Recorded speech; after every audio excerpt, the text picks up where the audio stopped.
kun ga abin da mutanen Nijar suka mun.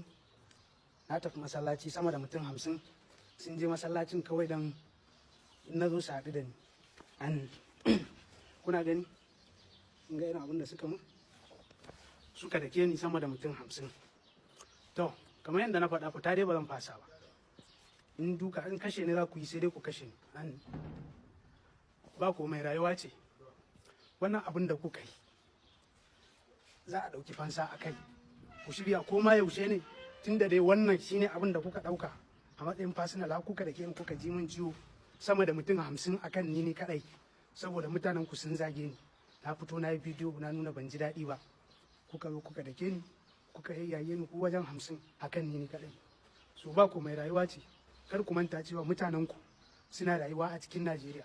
Assalamu alaikum wa rahmatullah. Jama'a, da farko dai ban so in shiga cikin wanga kwaramniya ba ta abin da ya danganci wannan maudu'a ta dan malam. Jama'a, mu tsaya mu yi magana na adalci. Kamar yadda muka ga wannan bidiyon na dan malam, ya ce mutum 50 sun bige shi, wane ne kuma za a ɗauki fansa akan abin da ya yi.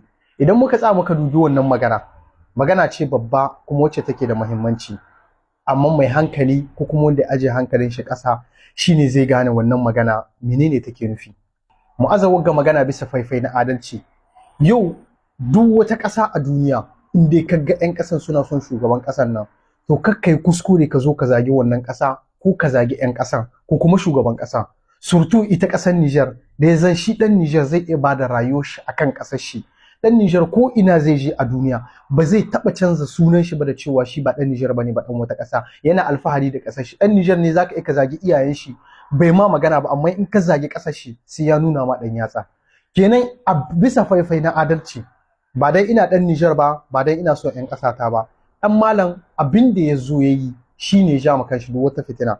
Kenan da haka wagga magana da yake cewa za a ɗauki fansa akan shi, ma'ana 'yan Nijar da suke a Najeriya za a dukan su kamar yadda aka dage shi. 'Yan Nijar da suke a Najeriya ba su zo suka zagi Bola Tinubu ba su zo suka zagi 'yan Najeriya ba, suna aiki ne, ba gudun hijira suke yi ba a Najeriya, ba sata suke yi ba a Najeriya, aiki ne ya kai su. Idan aka ce a bugan muna 'yan ƙasa a Nijar, kada mu manta akwai 'yan uwanmu 'yan Najeriya da suke a Nijar waɗanda suka yi gudun hijira irin 'yan yankin Zamfara, Sokoto da sauransu. Muna da mutum sama da mutum 6,000 ko abin da ya danganci 600,000 ne ma ina ji ake magana, mutane da yawa. Kenan idan aka ce a bugi al'ummar Nijar da suke can saboda wannan yaron, kaga nan su ma 'yan Nijar ba za su bari ba. Kenan wuta ce karama wadda wannan yaron burin shi kenan ya ga a sanadiyan shi an tada wata fitina ana yin rigima. Dan haka muna kira ga 'yan Nijar ko ina kuke a duniya, ku sani wagga mataki da kuka ɗauka bai yi ba, kada a maimaita irin shi, har da mun san cewa yana da kuskure, amma kuma kira da babban murya zuwa ga 'yan uwanmu 'yan Najeriya. Babban kuskuren da za ku fara aikatawa, ku ce ku biye ma magana ta wannan yaron ɗan malam, baya da gaskiya. Shugaban ƙasar Nijar yau kowa ya gani a duniya, an fito ana goya mai baya, 'yan ƙasa suna son a su, shi suke so, shine alƙiblar su, suna son shi. Kenan ba zai yi ba kai ba ɗan ƙasan ba, baka da wata alaƙa da ƙasan, ka zo ka nuna cewa kai baka son shiga wanda kake so. Me ya shafe ka? Ba ƙasar ka bace ba. Yanzu ya zo ya sha duka, ya zo yana ƙoƙarin yana so ya sa wata fitina. Mu ɗan dawo baya mu kalli wani magana da ya ɗan malam ya yi a kwanakin baya. Yanzu ku 'yan Nijar nan da kuke ta hayaniya, kuke ta zage-zagen rarara, in kuka yi wasa sai mu sa Nijar ɗin a kasuwa rara ya siye ta. Sai mu ga kun bar Libya ina za ku koma. To wannan magana dai kowa kake a aje maganar na comedy. Wani ɗan Nijar ne yake comedy akan ƙasar Najeriya? Babu shi ba yau a duniya wanda zaka fito mana shi wanda yake comedy akan ƙasar Najeriya ko ya zage shugabannin ƙasar Najeriya. Rara kuɗi aka bashi yanzu yana zage shugaban ƙasar Nijar. Kai kuma da kana zuwa ka kawo wani magana da sunan cewa comedy ne. Kenan jama'a, duk inda zamu je mu tsaya mu bi abin da ake ce ma gaskiya.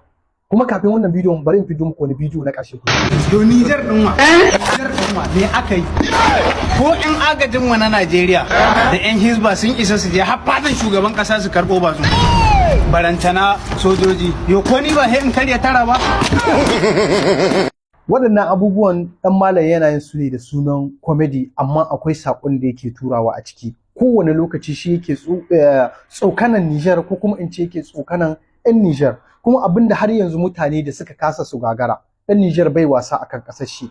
komai zaka iya ma dan Nijar wasa akan shi, amma ban da ƙasar shi, saboda ƙasar shi ita ce uwa gare shi, ita ce jigon shi. Don haka muna kira da babban murya zuwa da kowa a duniya, in kana neman zaman lafiya da ɗan Nijar, to kar ka taɓa mai ƙasa, ka tsaya kai mutuncin da a tsakaninka da shi, ka tsaya kai zumuncin da a tsakaninka da shi, amma maganar ƙasa kar ka shiga harkar ƙasar ɗan Nijar, saboda ɗan Nijar baya son wasa akan ƙasar shi. Don haka ɗan malam, wannan fitina ka riga ka ja ma kanka, ka sha kashin iska. Idan ka ce ka taddo wata musifa a ce za a yi faɗa, wallahi azim wannan abun ba zai yi daɗi ba. Kuma muna ba al'umma kowa da kowa haƙuri na ganin cewa wannan wutan sai da ta kunnu yadda tana cikin zuciyar ɗan malam. Allah ya ba ƙasashen mu zaman lafiya da kuma kwanciyar hankali. Salamu